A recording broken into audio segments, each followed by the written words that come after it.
திருமணத்துக்கு முன்னர் மணமக்களுக்கு மருத்துவ பரிசோதனை செய்ய வேண்டுமா என்பது குறித்து உயர்நீதிமன்ற மதுரை கிளை மத்திய மாநில அரசுகளிடம் விளக்கம் கேட்டுள்ளது. இத்தகைய பரிசோதனை அவசியமா என்பது குறித்து ஆண்கள் பாதுகாப்பு இயக்க தலைவர் டாக்டர் இளங்கோவன் மற்றும் சென்னை பெண் வழக்கறிஞர்கள் சங்க துணைத் தலைவர் ஆதிலட்சுமி லோகமூர்த்தி ஆளுக்கு ஒரு நிமிடம் வழங்கியுள்ள கருத்துக்களை இப்போது காணலாம். கல்யாணத்துக்கு பிறகு வருகிற சிக்கல்களை எல்லாம் அவாய்ட் பண்ணுறதுக்கு இது ரொம்ப விதத்தில் உதவி செய்யும். காரணம் கேட்டிங்கன்னா தரவு counselling about the marriage, mentally prepared, ரெண்டு பேருக்கும் நல்லது அது. ஏன்னா ஆண்களுக்கும் பெண்களுக்கும் ரெண்டு பேருக்கும் நல்லது. சில இடத்துல பெண்கள் 2 மேரேஜ் 3 மேரேஜ் கல்யாணம் பண்ணிட்டு மெர்ஜின்னு சொல்லிட்டு கல்யாணம் பண்ணுற கேசஸ்லாம் கூட இருக்குது. பையனை ஏமாற்றி போடுறது, பையன் பின்னால் மென்டலாக வருது, இப்படி பல பிரச்சனைகள்லாம் இருக்குது. அதனால் இது ரொம்ப அருமையான ஒரு இது நமக்கு வேணும். பல நாடுகளில் இருக்குது, அமெரிக்கன் லெவலையும் இருக்குது, அதுக்குன்னு ஒரு அசோசியேஷன் இருக்குது, கவுன்சிலிங்க்குன்னு ஒரு தெரப்பிஸ்ட் இருக்காங்க.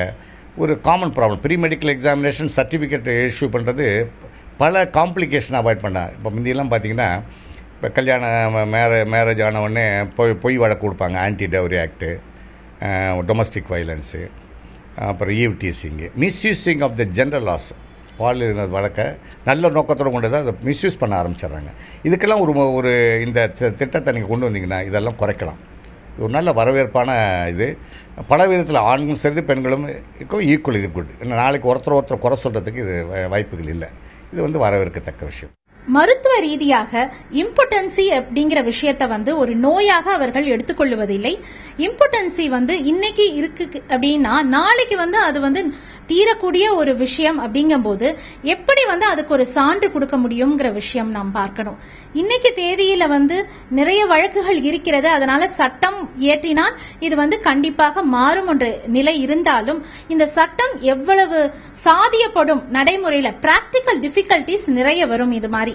ஆனா இன்னைய தேதியில் இருக்கக்கூடிய அந்த வழக்குகளின் தேக்கம், குடும்ப நல வழக்குகளின் எண்ணிக்கையின் அதிகரிப்பு இதெல்லாம் நீதியரசரை சற்று சிந்திக்க செய்கிறது. இந்த வழக்கை நான் எவ்வாறு பார்க்கிறேன் என்றால், இந்த வழக்கின் தீர்ப்பை எவ்வாறு பார்க்கிறேன் என்றால், இந்த தீர்ப்பின் மூலம் மக்களுக்கு ஒரு விழிப்புணர்வு, அவர்களுடைய கடமை. திருமணத்திற்கு எத்தனையோ பொருத்தங்கள் பார்க்கிறோம், ஆனால் உடல் ரீதியான பொருத்தமோ மன ரீதியான பொருத்தமோ நாம் பார்ப்பதில்லை. இதற்கு ஒரு சுலபமான ஒரு சொல்யூஷன் என்று சொன்னால் ப்ரீ மேரிட்டல் கவுன்சிலிங் என்ற ஒரு விஷயத்தை நாம் நாட்டில் அமுல்படுத்தினால் ஒருவேளை இந்த மாதிரி வழக்குகளின் எண்ணிக்கை குறையக்கூடிய வாய்ப்புகள் இருக்கலாம். இல்ல தம்பதியர்களுக்குள்ள ஏற்படக்கூடிய கருத்து வேறுபாடுகள் குறையக்கூடிய வாய்ப்புகளும் இருக்கலாம்.